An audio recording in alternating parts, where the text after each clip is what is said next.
a hoy empezar una nueva unidad de arrancar para el examen de segunda parcial. Esta es una unidad muy interesante. Realmente es la base del conocimiento del sistema,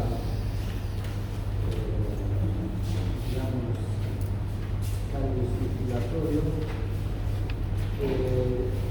En esta unidad vamos a ver tres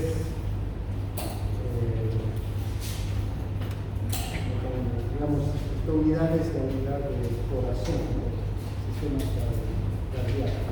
Pero para el examen del segundo parcial van a estar las unidades de cardio, de circulatorio y de renal.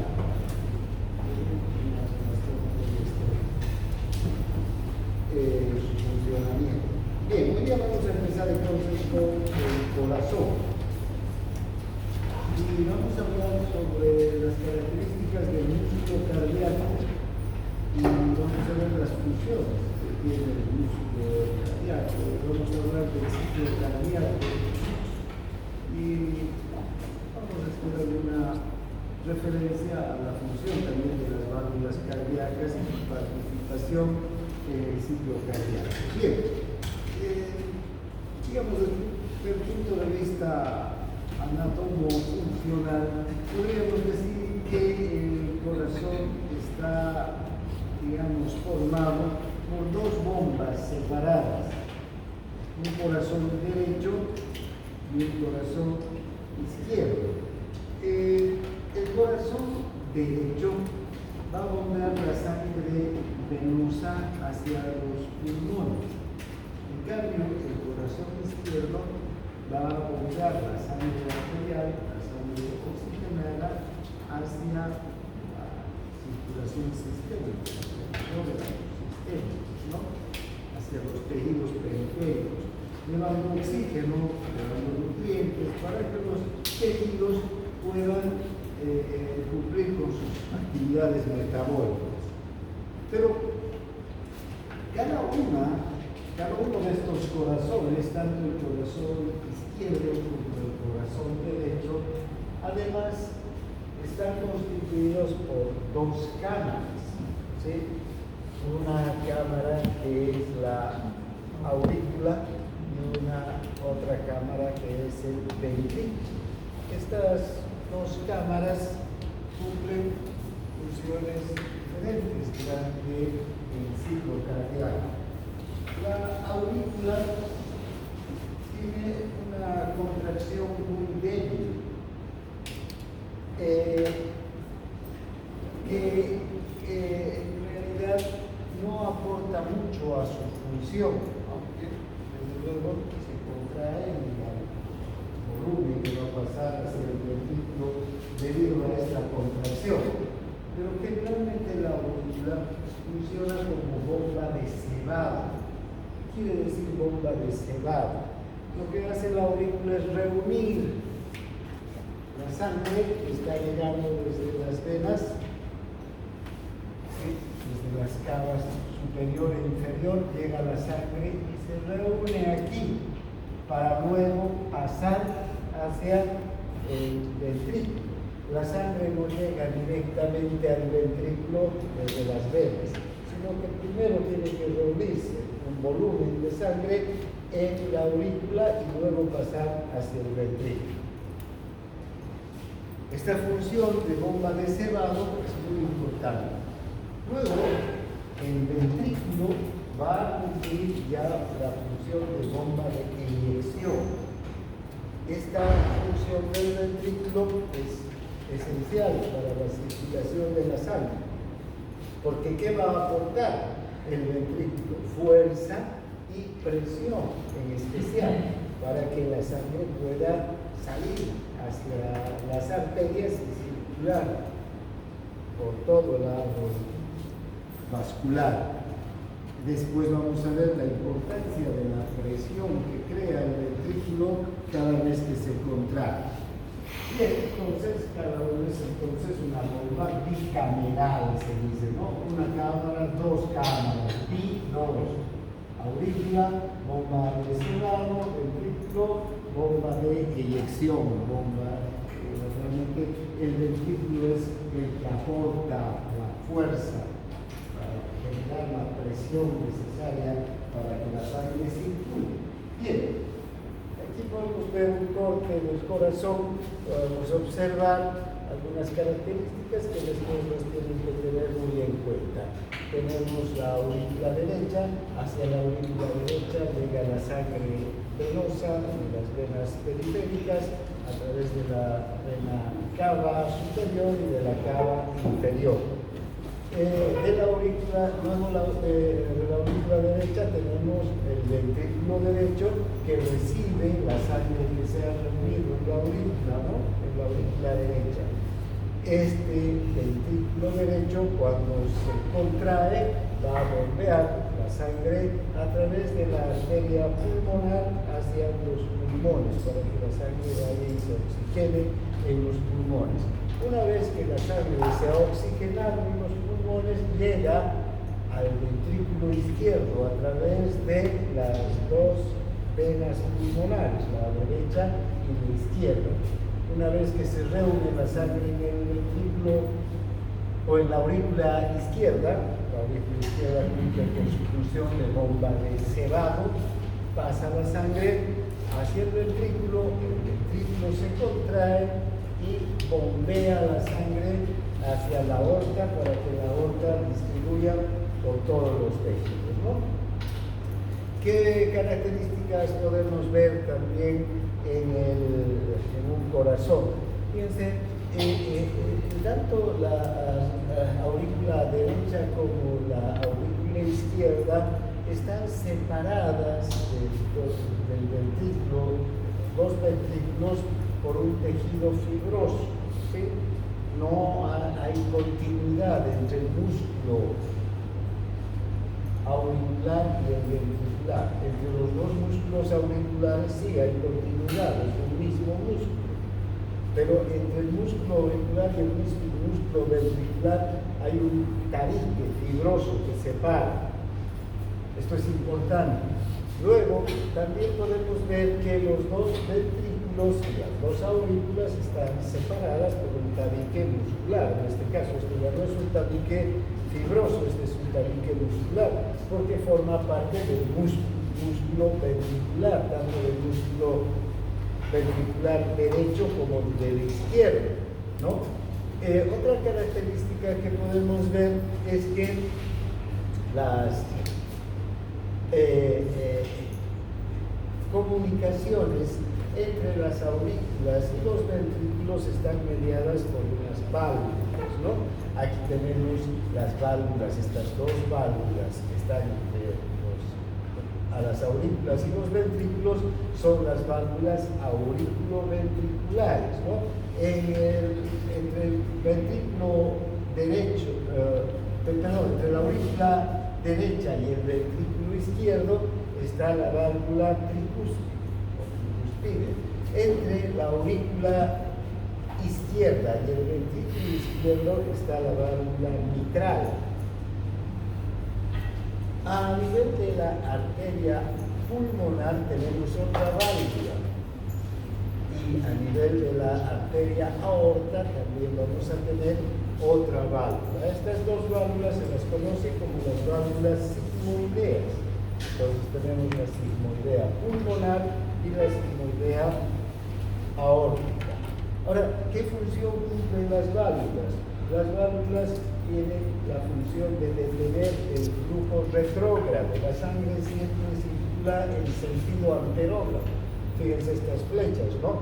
Llega desde las venas hacia la aurícula derecha. De la aurícula derecha pasa al ventrículo derecho y luego del ventrículo derecho a la vena pulmonar o a la arteria pulmonar. Aquí no hay retorno hacia atrás, no hay un flujo retrógrado, ¿no? Estas válvulas impiden el flujo retrógrado. Vamos a ver cómo cuando se contrae el ventrículo aquí hay una enorme presión que haría que la sangre vuelva a la aurícula y hacia las venas, pero eso no va a ocurrir gracias a quién, a las válvulas, que son como unas puertas, ¿no? Que permiten entrar, pero que no permiten ya salir. Lo mismo ocurre con las válvulas sigmoideas. Cuando sale la sangre de los ventrículos hacia las grandes arterias, va a llegar a la arteria, pero la arteria no va a volver hacia el ventrículo. También aquí se cierran las válvulas para impedir el flujo retrógrado. Bien, son tal vez las características más importantes de, digamos, la anatomía del corazón y las cámaras y las estructuras que lo componen.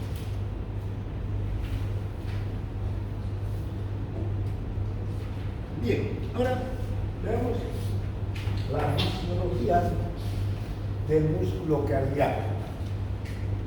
Ya les decía que hay dos tipos de músculo, el músculo auricular y el músculo ventricular, que son dos tipos de músculo cardíaco, pero que no están, digamos, no hay continuidad. Estos son los músculos independientes. Las aurículas son un músculo y los ventrículos son otro músculo. Entonces tenemos, ¿verdad?, un músculo cardíaco auricular y un músculo cardíaco ventricular. Pero además hay que sumar otro músculo cardíaco, el tejido de conducción. Este tejido de conducción que se encarga de llevar el estímulo desde el módulo sinusal hasta el ventrículo, ¿no? Es también un tipo de tejido cardíaco. ¿Cómo están características? ¿Qué características tienen estos músculos, ¿no? El músculo cardíaco auricular y ventricular se va a contraer y tiene muchas de las particularidades o de las características que tiene el músculo esquelético. También tiene actina, tiene miosina, tiene troponina, los calcios se tienen que unir a la troponina para que se despejen los puntos activos. También hay discos Z, sarcómeros, muy parecido a la estructura del músculo esquelético, aunque va a tener algunas características propias que enseguida vamos a ver. El músculo cardíaco, las fibras del músculo cardíaco están conectadas entre sí. En el músculo esquelético las fibras son independientes, ¿no? Cada fibra es independiente. Por otro lado, el músculo cardíaco va a contraerse también en la unión del calcio con la troponina, pero ese calcio no va a venir exclusivamente desde el retículo sarcoplasmático, poco va a venir desde el retículo sarcoplasmático, la mayor cantidad en realidad va a venir desde el núcleo extracelular. Entonces hay características diferentes. Por otro lado, el músculo esquelético se contrae y se relaja en fracción de segundos. El músculo cardíaco se contrae y la contracción dura décimas de segundo, ¿no? Es una contracción larga que tiene el músculo cardíaco. Bien, la duración de la contracción es mucho mayor en el músculo cardíaco que en el músculo esquelético. Ahora, estas fibras especializadas de excitación y conducción también son fibras musculares, pero tienen muy poca actina y miosina, ¿sí? También están interconectadas entre sí, por eso los iones circulan con gran velocidad a través de estas fibras especializadas del músculo cardíaco. El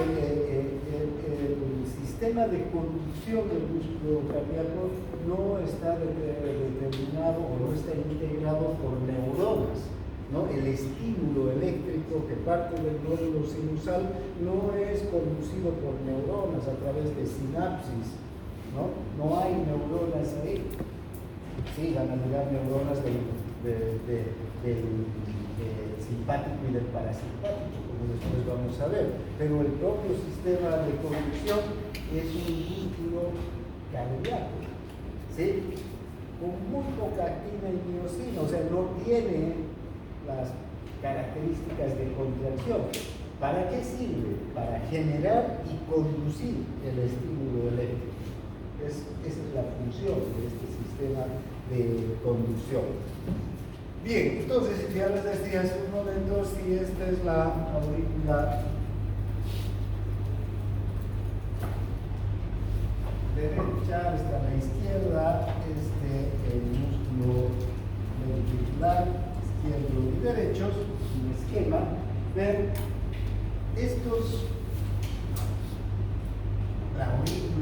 las aurículas y los ventrículos, cada uno forma un músculo independiente. Y aquí, entre las aurículas y los ventrículos, hay un tejido fibroso que separa al músculo auricular del músculo ventricular. Ahora, las dos cavidades, tanto las dos aurículas como los dos ventrículos, también están separados, pero están separados por un tabique muscular. Este tabique forma parte del músculo auricular y este tabique forma parte del músculo ventricular. Bien, entonces estos dos músculos, entonces, tanto las aurículas como los ventrículos, tienen aquí una mocina que extraen y que permiten la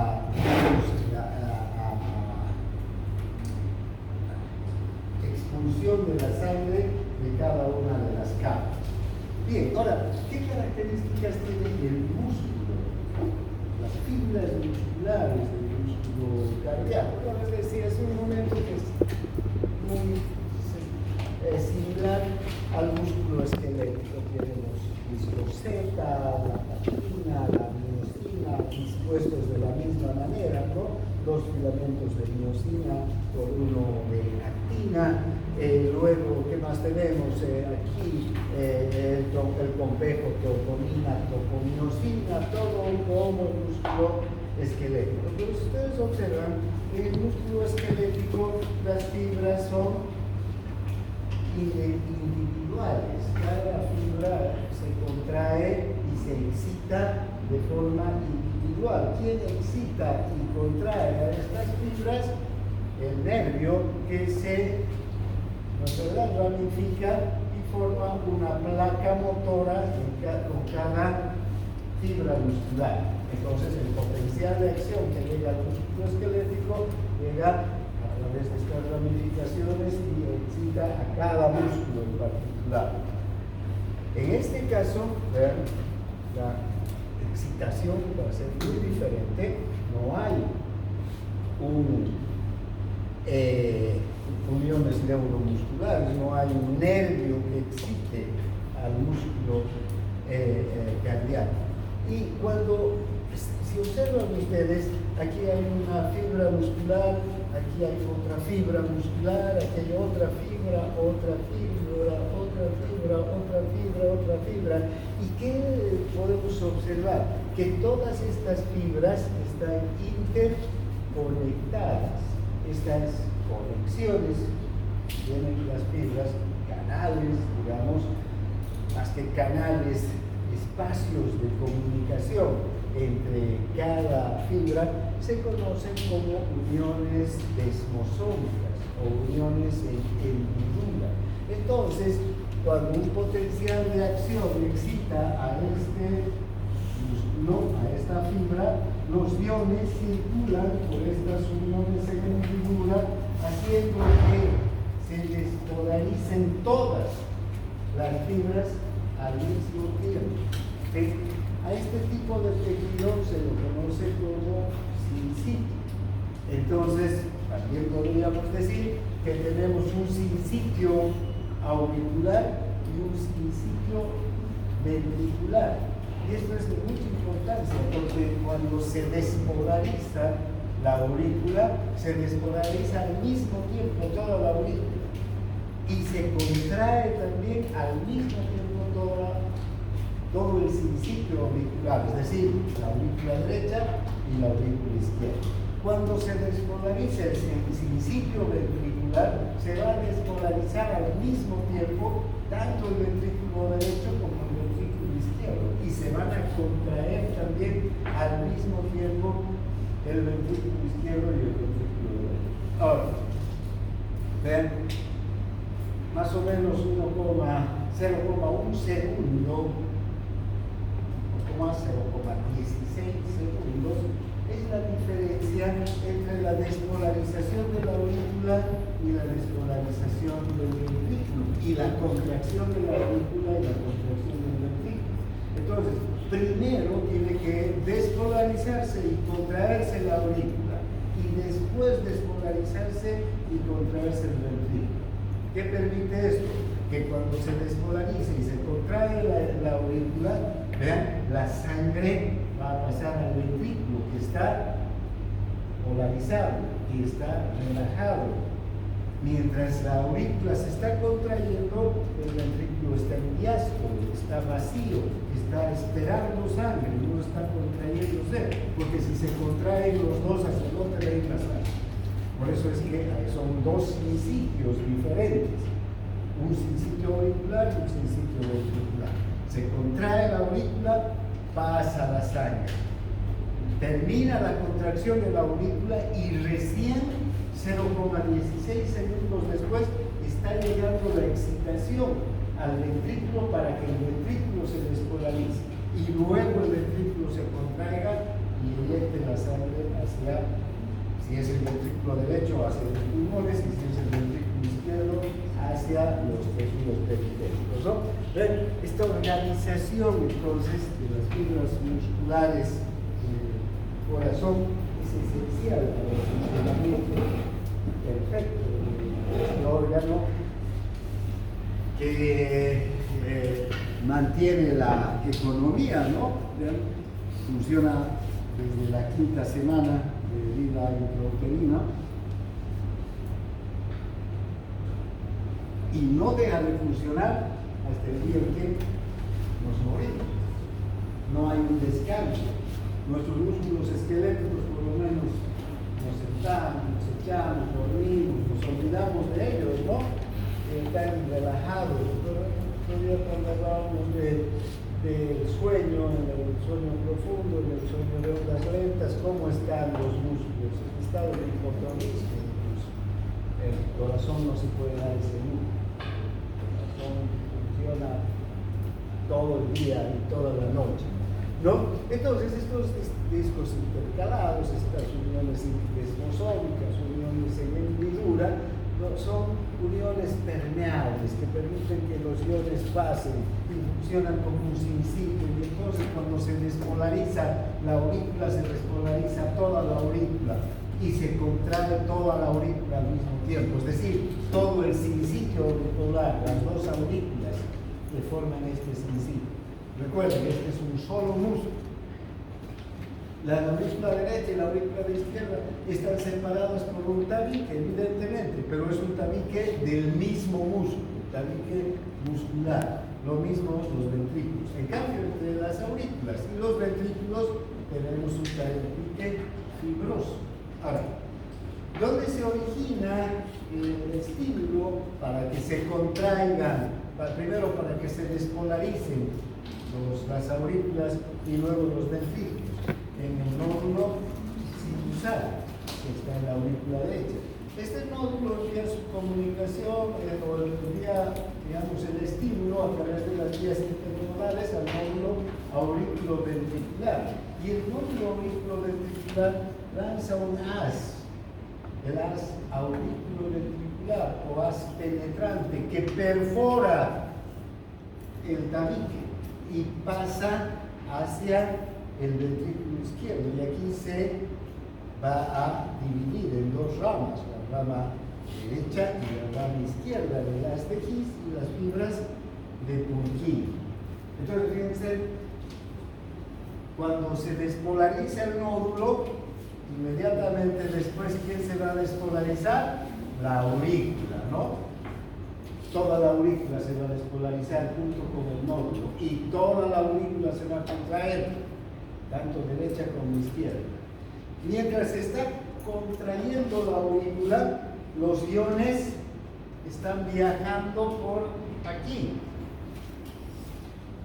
Los iones están viajando por este otro sinsitio, que también es las fibras de conducción. Van a llegar hasta el nódulo auriculoventricular, van a hacer un retraso aquí.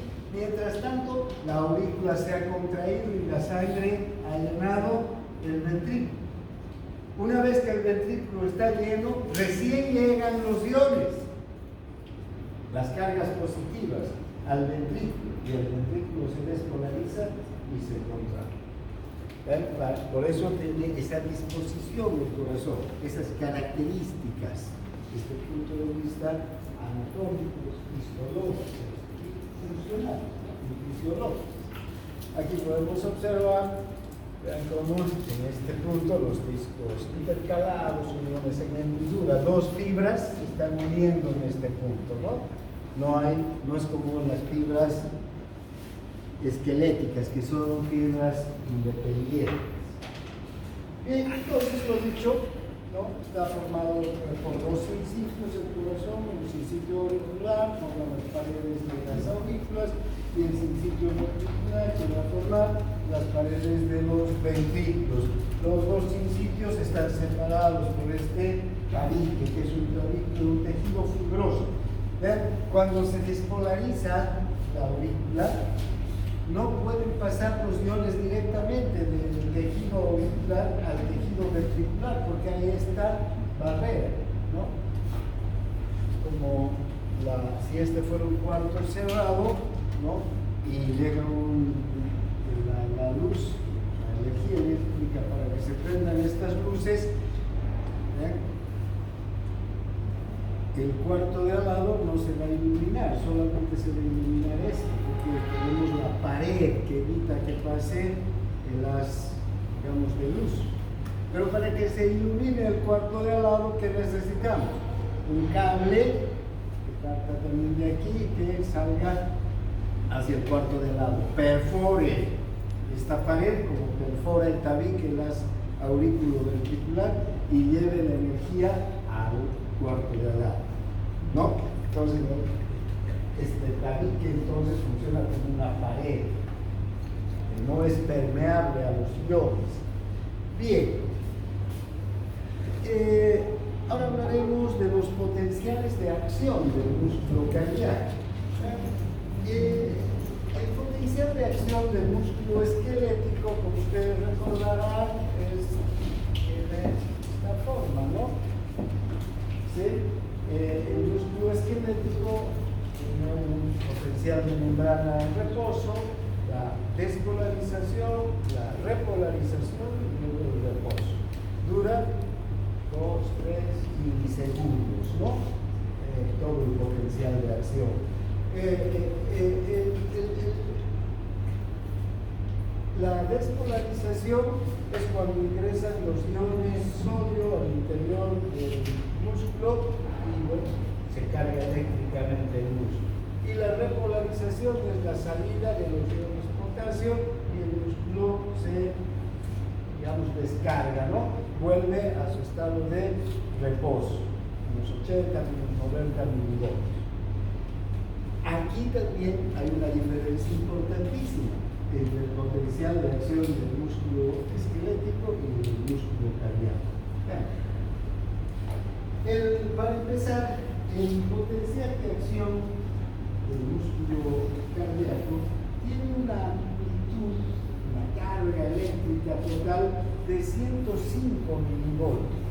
¿Por qué son 105 milivoltios? Porque el potencial de membrana en reposo del músculo cardíaco es de menos 85 milivoltios. Y cuando se despolariza, va a llegar hasta más 20 milivoltios. Si sumamos o vemos la diferencia entre menos 85 hasta más 20, hay 105 milivoltios. Esa es la amplitud del potencial del músculo cardíaco. Ahora, una característica importante, como ustedes pueden ver aquí en el potencial de acción, este es el potencial del músculo cardíaco, es que vamos a tener que, una vez que se produce la despolarización, ¿vean?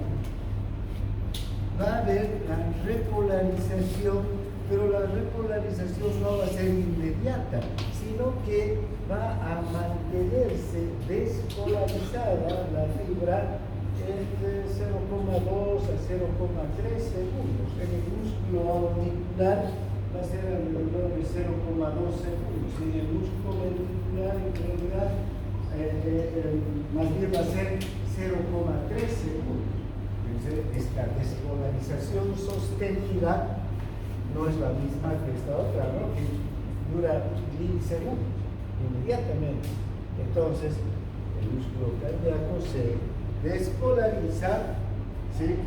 Tiene la despolarización y luego recién se va a repolarizar. ¿Para qué sirve esta despolarización sostenida? Para que se mantenga la contracción. El ventrículo, también la aurícula, pero en especial el ventrículo, tiene que empezar a contraerse e inyectar la sangre. Vean, esa contracción tiene que durar un tiempo, no puede ser así. La sangre saldría una pequeña cantidad de sangre si fuera una contracción y una relajación rápida. Tiene que contraerse y luego relajarse. Contraerse. Entonces, ¿qué ocurre durante esta despolarización sostenida? La contracción. ¿Y qué se llama esa contracción? La sístole. Fíjense, entonces aquí vamos a tener la contracción del ventrículo. Luego, después de la repolarización, viene la meseta. Esta meseta también es una meseta larga, ¿sí? Pero es una meseta que va a durar un tiempo un poco más largo que la despolarización. Vean, esta meseta va a ser un poco más larga y esta meseta va a dar lugar a la diástole. Durante esta meseta, el periodo de relajación del músculo cardíaco se va a producir durante la meseta. Aquí va a ser la diástole. Entonces, aquí tenemos la sístole y la diástole. La sístole durante la duración del potencial de acción y la diástole entre un potencial de acción y otro potencial de acción. Bien, entonces, esas son las características, digamos, generales de este potencial de acción. Ahora, veamos en detalle cómo es el potencial de acción, ¿sí? Y a qué se debe. Puede dibujar este potencial de acción más despejado aquí. ¿Cuánto hemos dicho que es el reposo? Menos 85. Y aquí el pico más 20, ¿no? Bien, entonces fíjense, ¿qué ocurre? Al igual que en el músculo esquelético, se va a despolarizar el músculo cardíaco cuando hay ingreso de sodio al interior del músculo cardíaco. ¿Sí? Ingresa el sodio y el músculo cardíaco se despolariza. Ahora, aquí hay una diferencia importantísima entre el músculo esquelético y el músculo cardíaco. Es que ese sodio que ingresa al músculo esquelético, ¿qué va a producir?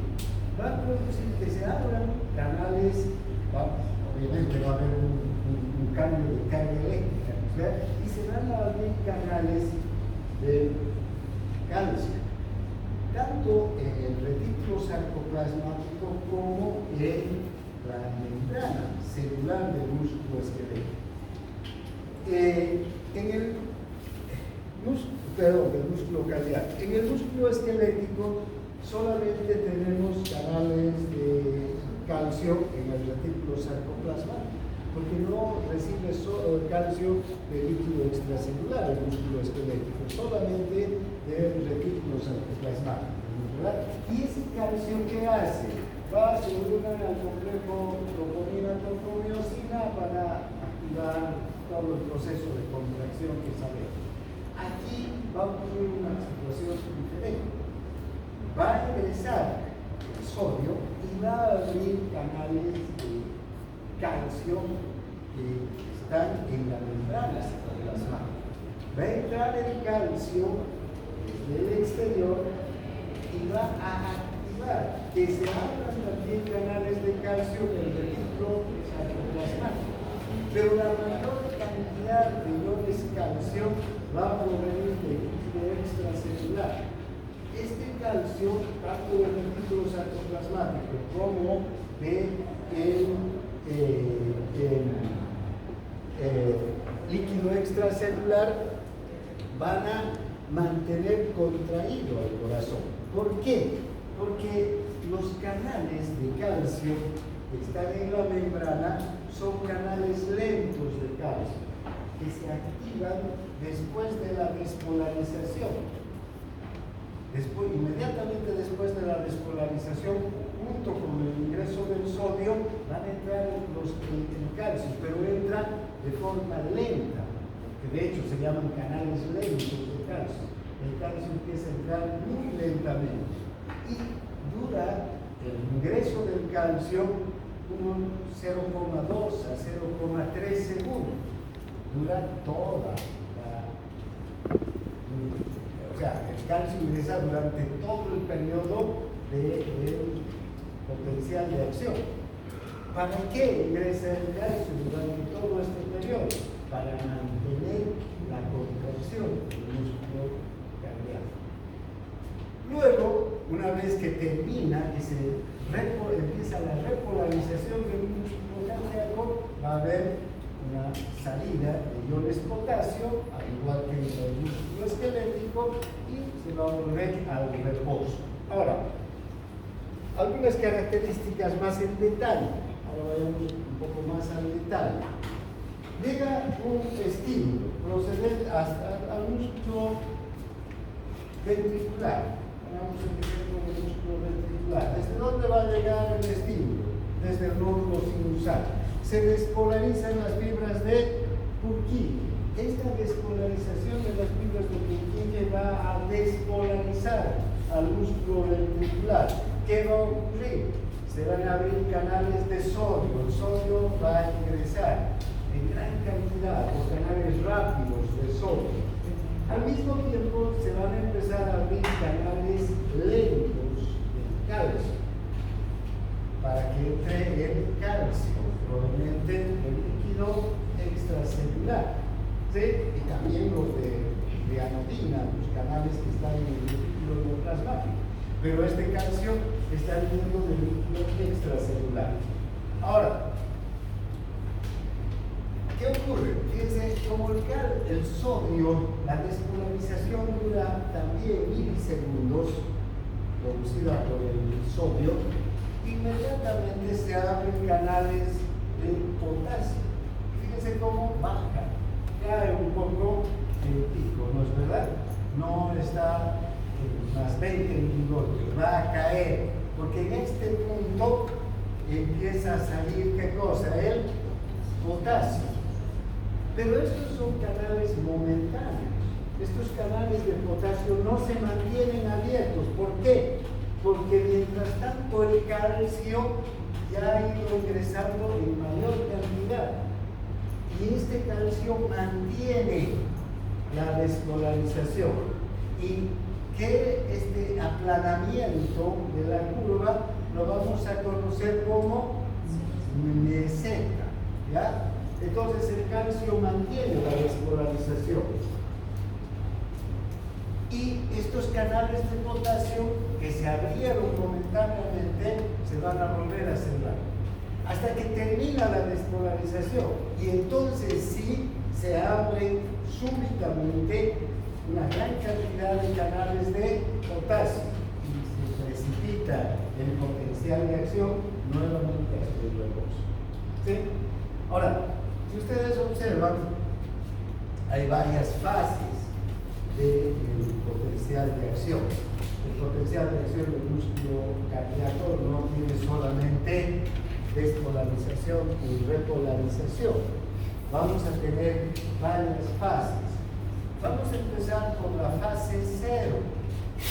Fase 0, ¿sí? Que es la despolarización, el ingreso de iones sólidos. Vamos a tener aquí la fase 2, que es la salida momentánea de iones potasio. ¿Sí? Porque empieza a salir los iones potasio y cae un poquito el potencial de acción. Pero, perdón, la fase 1. Luego tenemos la meseta, esta que es la fase 2.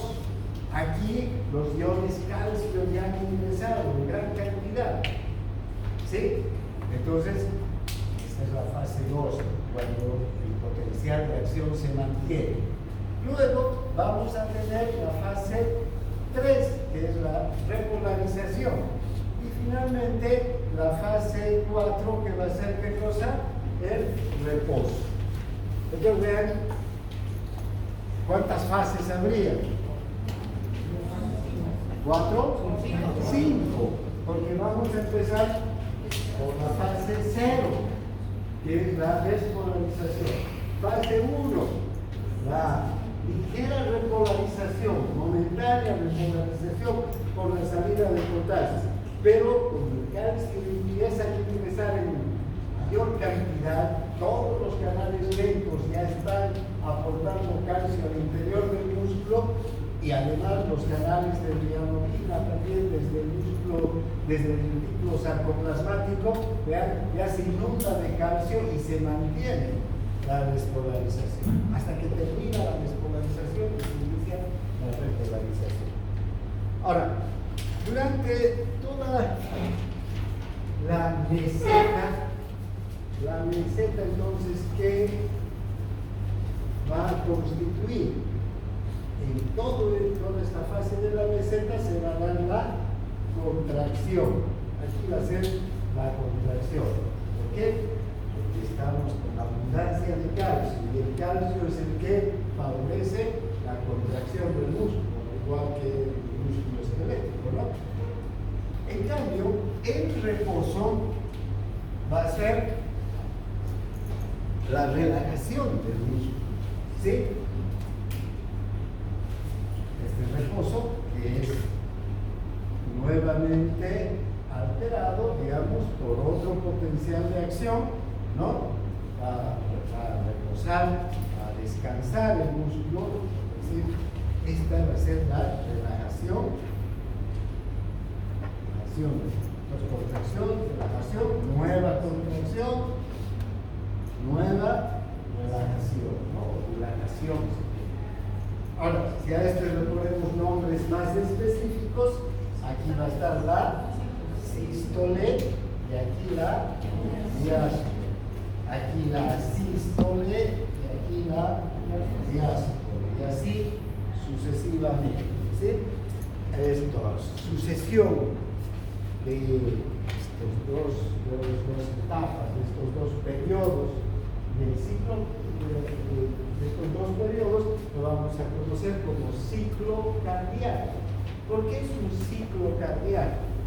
Porque empieza en un punto, el ciclo cardíaco, y se dan una serie de fenómenos para que terminan en el punto en el que va a volver a empezar otra sucesión exacta de fenómenos bioquímicos, eléctricos, mecánicos, hidráulicos, como enseguida vamos a ver.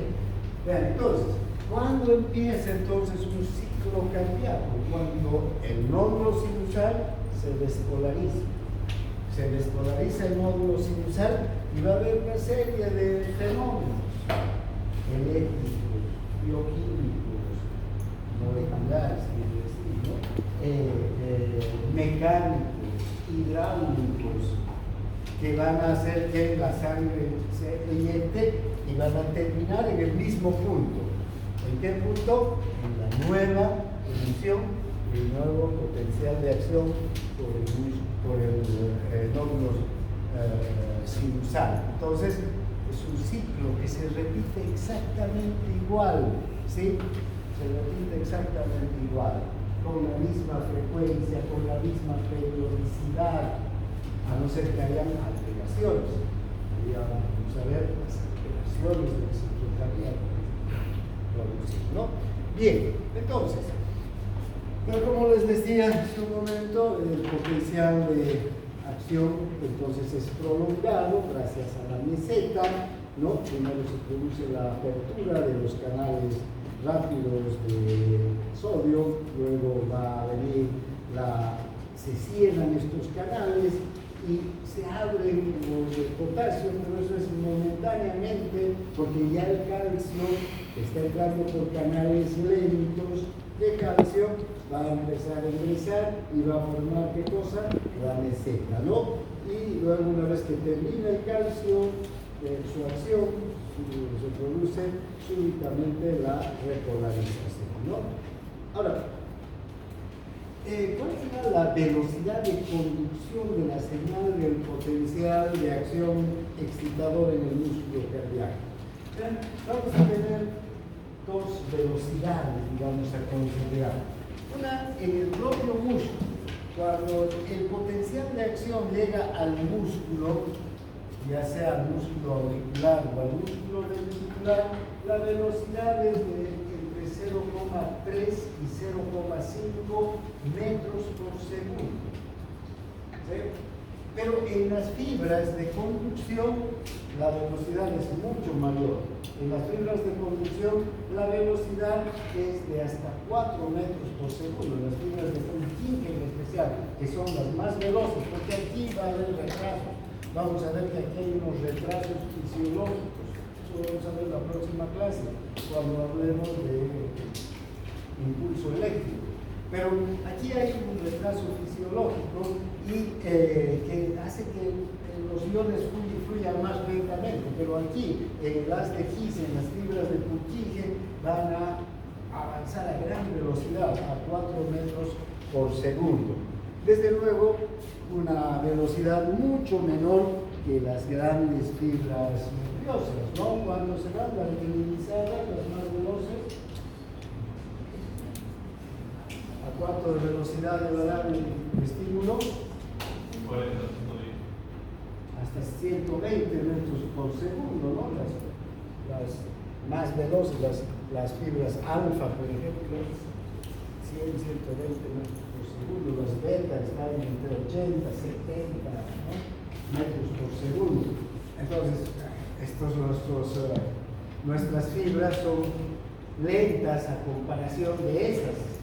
Pero también hay que tener en cuenta que el corazón es pequeño, entonces las velocidades, o sea, las distancias que circulan aquí, los iones son cortas. Entonces, también vamos a ver cómo, por ejemplo, la velocidad. ¿Cuánto tiempo tardará el estímulo entre el nódulo sinusal y el nódulo auriculoventricular? 0,03 segundos. Nada, ¿no? ¿Por qué? Aunque esté a esta velocidad de 4 metros por segundo, la distancia es muy pequeña, ¿no?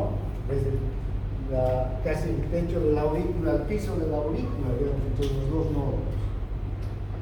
Bien, entonces, esa es la característica. Ahora, el músculo cardíaco tiene también un periodo refractario. Recuerden que hemos visto que los potenciales de acción en el músculo esquelético dan en un periodo refractario. ¿Qué quiere decir esto? Que mientras se esté produciendo el potencial de acción, no se va a producir otro. Primero tiene que terminar este potencial de acción, llegar a la meseta y se puede producir otro inmediatamente. Pero mientras no termina el potencial de acción, no puede producirse otro potencial de acción. Ese es el periodo refractario. En el músculo cardíaco, este periodo refractario, ¿desde dónde a dónde va a ir? Desde el inicio de la despolarización hasta la final de la repolarización, ¿no? Todo esto es el periodo refractario. Ahora, ¿cuánto dura el periodo refractario? De 0,25, 0,30 segundos. Todo lo que va a durar es la meseta o la contracción. Sí, sin embargo, aquí sí puede haber un periodo refractario relativo, es decir, no va a ser totalmente refractario todo el potencial de acción del músculo cardíaco.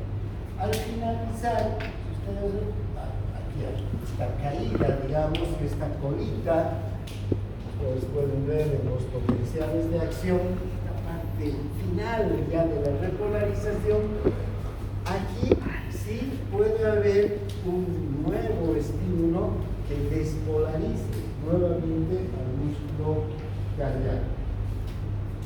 A ese periodo se llama el periodo de refractario relativo, ¿sí? Ya no es absoluto. Este de aquí va a ser el periodo de refractario absoluto. Aquí nadie puede estimular nuevamente al corazón. Ningún estímulo va a producir que se produzca un nuevo potencial. Pero sí, fíjense, en este punto puede darse y se puede producir un nuevo potencial de acción, ¿sí? Ahora, estos potenciales de acción que se producen a partir del periodo refractario relativo son potenciales más cortos, de menos duración también, ¿no?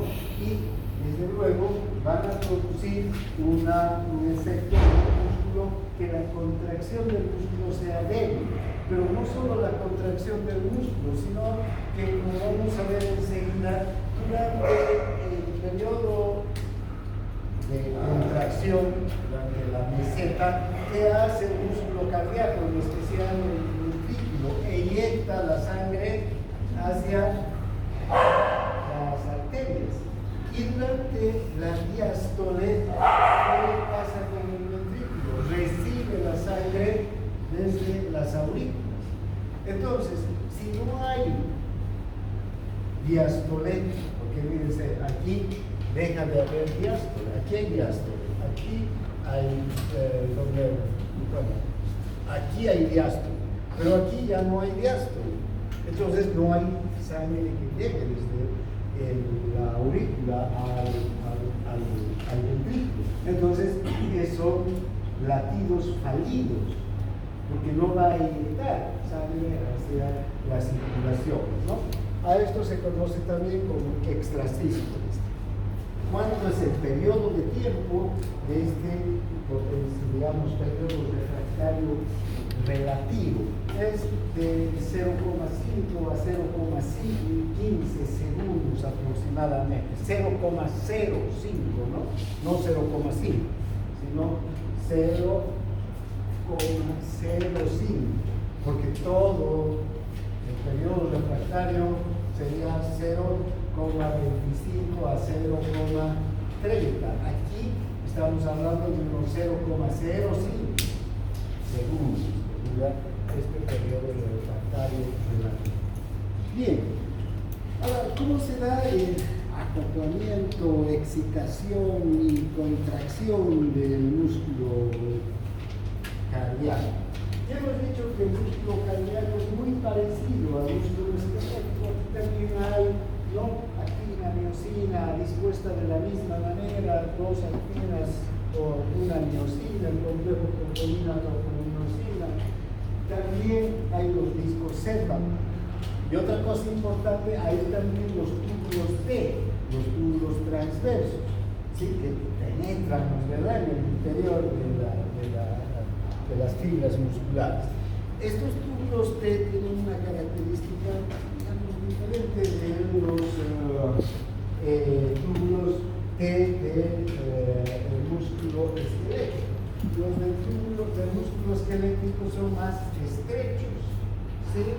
En cambio, los túbulos T del músculo cardíaco son un poco más amplios. Pero una cosa importante, aquí que hay canales de sodio. Aquí también hay canales de sodio, pero además hay los canales lentos de calcio. Entonces aquí hay canales lentos de sodio y calcio. Van a permitir que el calcio ingrese al interior del músculo cardíaco. Entonces, cuando un potencial de acción va a llegar, veamos este gráfico, para entender mejor cómo funciona el periodo el proceso de excitación, acoplamiento, excitación y contracción. Vean, un potencial de acción llega al músculo cardíaco. Ese potencial de acción, ¿de dónde está viniendo? Del nódulo sinusal, ¿de acuerdo? No hay otra fuente. Después vamos a hablar ya del simpático y del parasimpático, pero no controlan, no son los que determinan el funcionamiento del corazón, pueden aumentar o disminuir la frecuencia cardíaca. Pero aquí, ¿quién hace que el corazón funcione? El nódulo sinusal. Desde ahí parte entonces este potencial de acción. Este potencial de acción va a llegar y va a despolarizar, ¿qué cosa? La membrana. Bien, aquí en los túbulos T vamos a tener estos canales de calcio, ¿no? El calcio proveniente del líquido extracelular va a ingresar junto con sodio también, que ha despolarizado a la membrana. Se va este calcio que ingresa va a producir la apertura de los canales de calcio del retículo sarcoplásmico, que es pequeño. El retículo sarcoplásmico aquí no es tan grande como en el músculo esquelético. Los dos calcios entonces se van a unir al complejo troponina-tropomiosina y ¿qué van a hacer? Que se contraiga el músculo. No vamos a repasar todo el proceso porque ya lo saben y ya tienen que saberlo porque pasado mañana es el examen, ¿no? Entonces ya deberían dominar cómo es la contracción en el esqueleto. Exactamente lo mismo, ¿sí?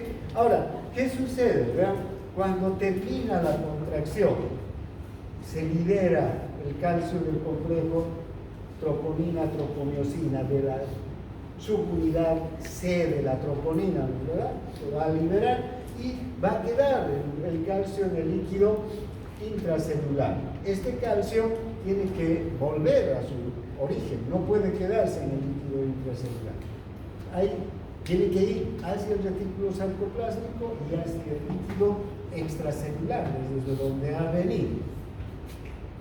Hacia el retículo sarcoplásmico va a volver a través de una ATPasa, sodio o de calcio, esta ATPasa de calcio, ¿sí? Pero hacia el líquido extracelular ya no hay ATPasa de calcio. Aquí es otro mecanismo. Fíjense, es este contratransporte, sodio-calcio. Este es un contratransporte. ¿Quién activa este contratransporte? Esta ATPasa. Esta ATPasa que estira, digamos, jala por una diferencia de concentración y de carga eléctrica al sodio al interior de la fibra muscular, ¿sí? Este ingreso del sodio va a activar al cotransporte y este cotransporte hace que el calcio se una a la proteína que forma el cotransporte y el calcio sale hacia afuera. ¿Bien?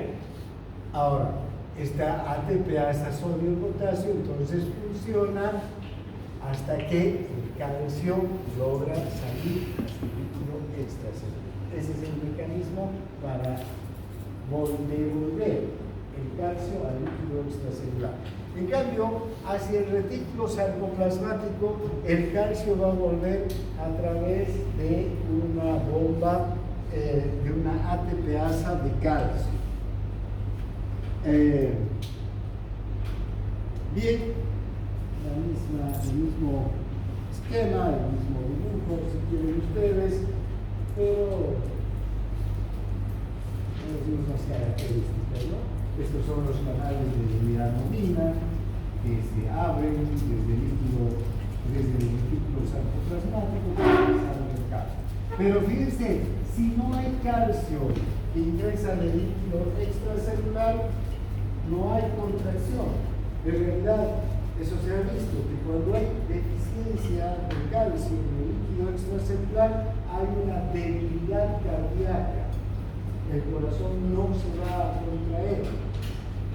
Si ponemos un corazón aislado de un batracio, un sapo, en una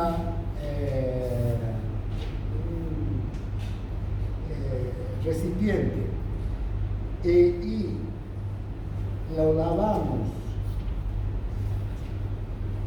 con agua destilada, ese corazón se va a contraer hasta que se le agote el calcio del líquido extracelular y se va a parar.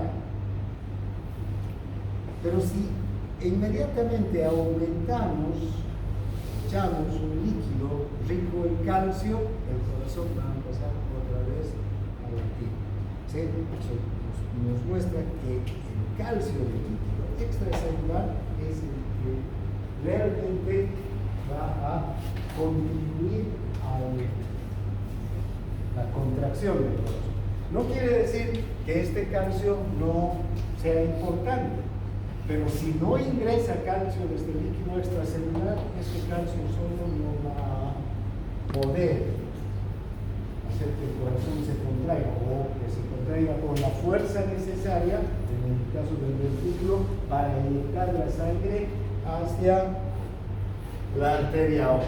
¿Está claro entonces cómo funciona esto, no? Ahora, ¿cuánto dura la contracción?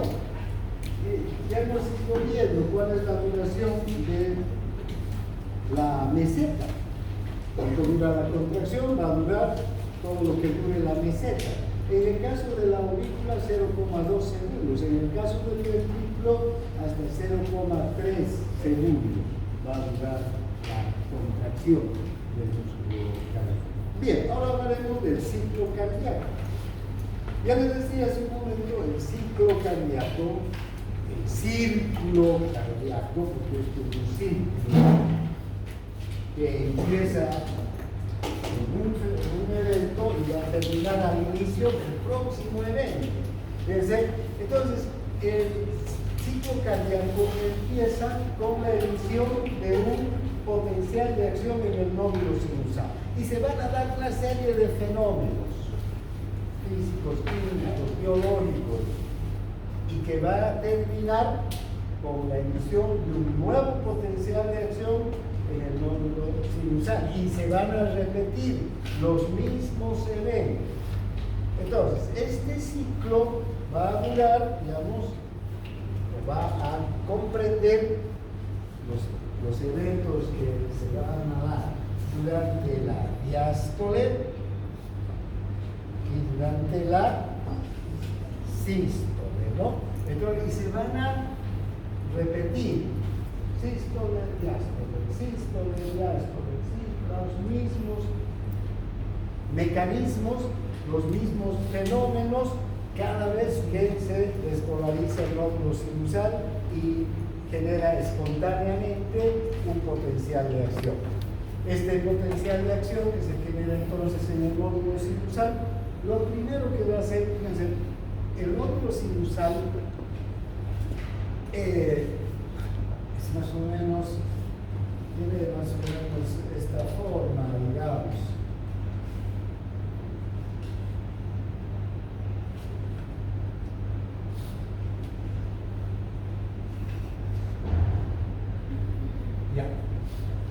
Aquí se genera el potencial de acción y los iones que generan este potencial de acción inmediatamente se difunden por canales en hendidura que están directamente comunicados con el músculo auricular. Entonces, ni bien se despolariza el nódulo sinusal, prácticamente en el mismo momento se empieza a despolarizar el músculo auricular. no hay retardos, nada, porque hay estas uniones comunicantes, uniones en hendidura con todo el músculo auricular, se propaga inmediatamente. ¿Cuánto tiempo tarda en propagarse el potencial de acción desde el nódulo sinusal hacia toda la aurícula? Unos 0,03 segundos, no más.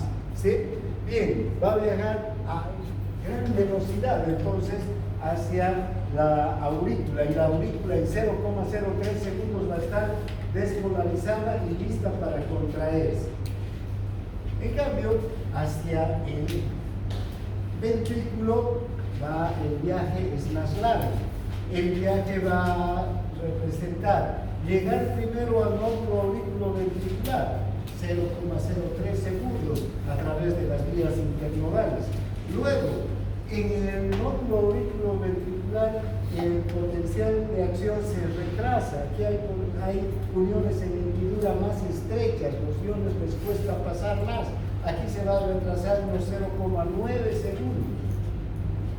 Luego, aquí en el haz penetrante, en el haz auriculoventricular, que a pesar de ser corto, también va a retrasar el estímulo, va a utilizar unos 0,04 segundos. De tal suerte que al llegar ya hacia los dos haces de His, la rama derecha y la rama izquierda, el tiempo que va a tardar desde aquí hasta aquí, si sumamos 0,03 más 0,09 más 0,04, es 0,16 segundos.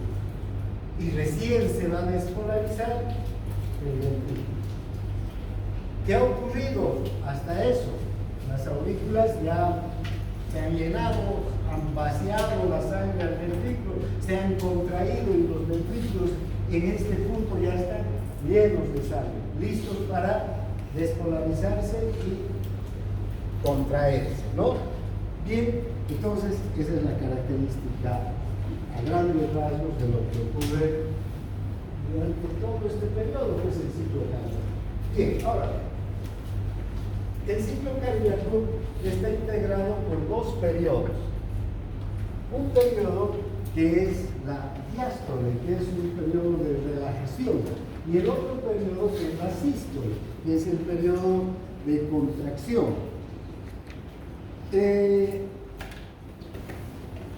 Estos dos periodos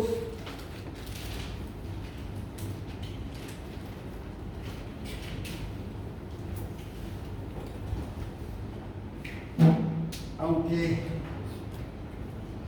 nos parecen ya concluyentes, ¿no? Uno es el periodo de contracción, el otro es el periodo de relajación.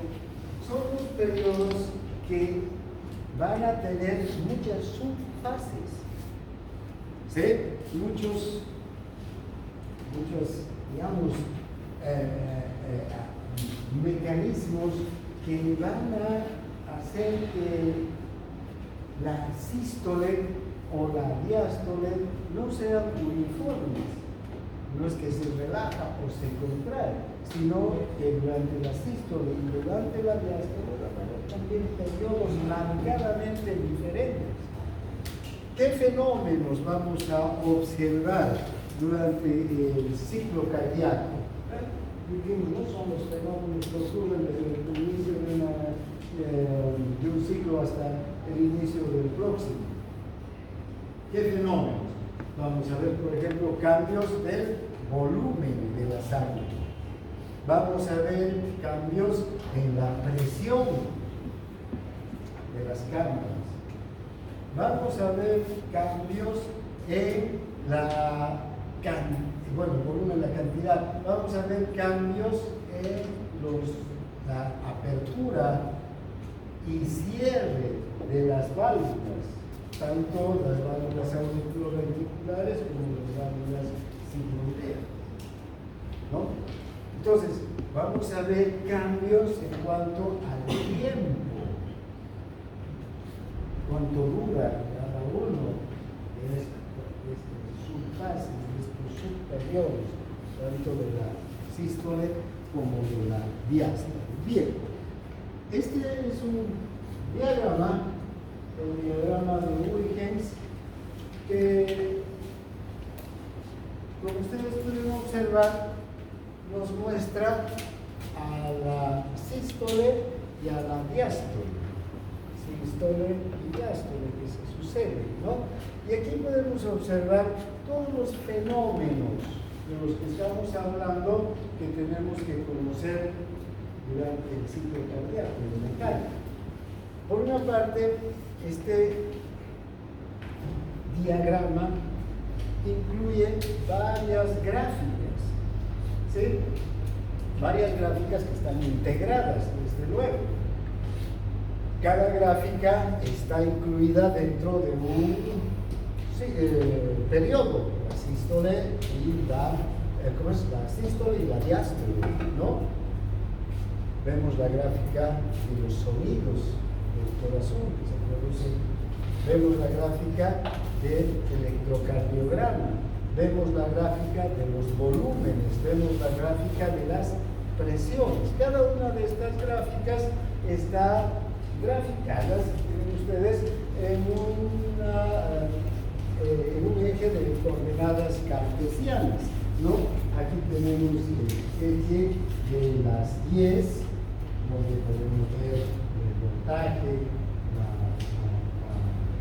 los ciclos de decibeles de los sonidos, aquí el volumen en mililitros y aquí las presiones en milímetros de mercurio, ¿sí? Y en el eje de las X está el tiempo que sucede, cuánto tiempo dura cada uno de estos eventos que estamos viendo. Entonces, vean, todas estas 3 gráficas o 4 gráficas están integradas, ¿no? En un mismo momento. Como el cambio de las presiones va a dar lugar al cambio de los volúmenes o las ondas del electrocardiograma o los sonidos que escuchamos en el corazón, ya sea durante la sístole o durante la diástole. Además, si ven ustedes, tanto la sístole como la diástole, aquí va a empezar la sístole y aquí termina la sístole. Y ven estas líneas, ¿no? Intermedias. Estas líneas nos están marcando periodos muy diferenciados. 3 periodos que tiene la sístole. Y también podemos ver, aquí empieza la diástole y aquí termina la diástole. Y también son 3 periodos bastante diferentes unos de otros entre la sístole y la diástole, porque hay cambios en cada uno de los subperiodos, ya no de la sístole y de la diástole solamente, sino en cada uno de los subperiodos hay cambios en la presión, hay cambios en el volumen, hay cambios en el electrocardiograma y en los sonidos que emite el corazón. Estos sonidos, ¿con qué están relacionados? Con el cierre de las válvulas. Por eso son importantes. Nos están indicando en qué momento se cierran las válvulas auriculoventriculares y en qué momento se cierran las válvulas sigmoideas. ¿Sí? Bien, en el ciclo cardíaco. Entonces, esta gráfica es una gráfica que el que quiere saber el ciclo cardíaco se la tiene que aprender. Si conocen esta gráfica, van a conocer el ciclo cardíaco. Si no conocen esta gráfica, les va a costar mucho aprender el ciclo cardíaco. ¿Sí? Podrán aprenderse algunas cosas de memoria, bien, digamos, no necesitan bien en algo, pero después no van a tener mucha idea de lo que ocurre durante todo el ciclo y en cada una de las fases y en cada una de las subfases del ciclo cardíaco. Mañana lo vamos a analizar a fondo, en detalle. Primero la diástole, después la sístole, vamos a ver cada uno de los periodos, de los subperiodos del ciclo cardíaco. Pero antes de acabar, mañana vamos a volver a la gráfica de Huygens, irla mirando escribí, mañana si tienen tiempo. Vean,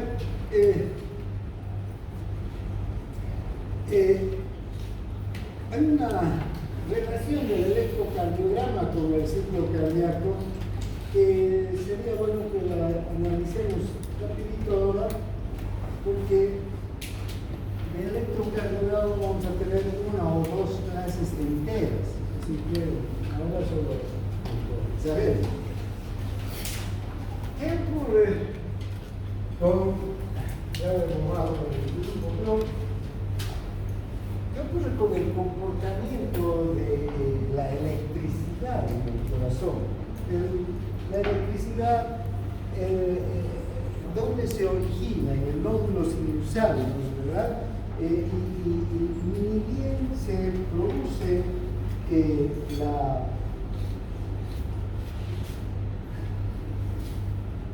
Voy a volver a hacer esto muy rápido, tenemos el corazón. Ni bien se produce el estímulo eléctrico, ¿no? Se genera espontáneamente el potencial de acción en el nódulo por la relación del nódulo con la aurícula. Inmediatamente se despolariza toda la aurícula, todo el sincipio auricular, ¿sí? Y ese evento genera una onda en el electrocardiograma, que es una gráfica de la actividad eléctrica del corazón. ¿Y cuál es esa onda? Esta onda, la onda P, que es la onda de despolarización de la aurícula. Y fíjense dónde está la onda P, si este es el ciclo cardíaco, ¿no? Aquí este es la sístole que va desde aquí hasta aquí. ¿Dónde está generándose la onda P? Durante la diástole, antes del último periodo de la diástole. Luego está, ¿para qué se despolariza la aurícula? Para contraerse. Inmediatamente después de la despolarización se produce la contracción de la aurícula. Y en este último periodo de la diástole recién se contrae la aurícula. Mañana vamos a ver estas características. Pero recuerden, aquí está la contracción de la aurícula. En este intervalo PQ que se llama. ¿Ya? Y aquí hay otro complejo de ondas que se conoce como el complejo QRS. Este complejo de ondas es cuando